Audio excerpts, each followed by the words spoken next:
আব্বা, তোদের প্রত্যেককে বলি বাপ, আল্লাহর কসম তোদের নামাজ পড়তে মন চাইবে রে বাপ, সেজদা দিতে মন চাইবে, সেজদা দিতে মন চাইবে আব্বা। হাসরের ময়দানে হলো সেদিন মন চাইবে খুব, যে আল্লাহ আপনি একটু সুযোগ দেন না রে মাওলা, একটা সেজদা দেই আপনারে, একটা রুকু করি মাওলা, আমার সিরিয়াল আইতে তো হয়তো দেরি আছে মাওলা, আমারে তো বিচারের জন্য হয়তো সিরিয়ালে আরো পরে ডাকবে, এই ফাঁকে আমি আপনারে একটা সেজদা দেই। আল্লাহ বলেন ওয়ালাউ শি'না লাআতাইনা কুল্লা নাফসিন হুদাহা, এই নাফরমান, আমি চাইলে তো দুনিয়াতেই প্রত্যেককে সেজদা দিতে পারতাম, দেওয়াইতে পারতাম, আমার আনুগত্য করাইতে পারতাম। আমার জমিন, আমার আসমান, আমার সূর্য, আমার চাঁদ, আমার রাত, আমার দিন, আমার নিঃশ্বাস, আমার অক্সিজেন, আমার হার্টবিট, সবই তো আমার।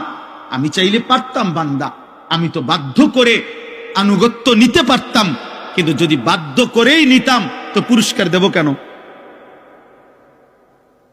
তাইলে আর পুরস্কার দেব কেন? তাইলে আর জান্নাত জাহান্নামের কি দরকার? বিচার আচারের কি দরকার? আখিরাতের কি দরকার? হাসরের মাঠের কি দরকার? কারণ আমি যাকে বাধ্য করাইয়া সেজদা করাইছি, তো সেখানে তোমার কৃতিত্ব কি? আর তোমার যদি কোনো কৃতিত্ব না হয় তো পুরস্কার কি আবার? কথা বোঝেন নাই? ওয়ালাউ শি'না লাআতাইনা কুল্লা নাফসিন হুদাহা, আমি চাইলে পারতাম বান্দা, কিন্তু ওয়ালাকিন হাক্কাল কাউলু মিন্নি, আল্লাহ বলে আমার চূড়ান্ত ফয়সালা নাফরমান। আজ এটা হাসরের মাঠ, আজ আমি মাফ করার দিন না, আজ হাসরের মাঠ বিচার করার দিন, আজ আমি বিচার করব।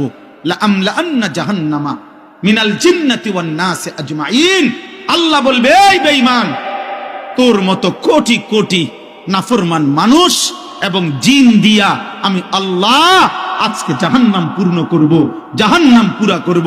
আজ আমি মাফ করব না, আজ আমি বিচার করব।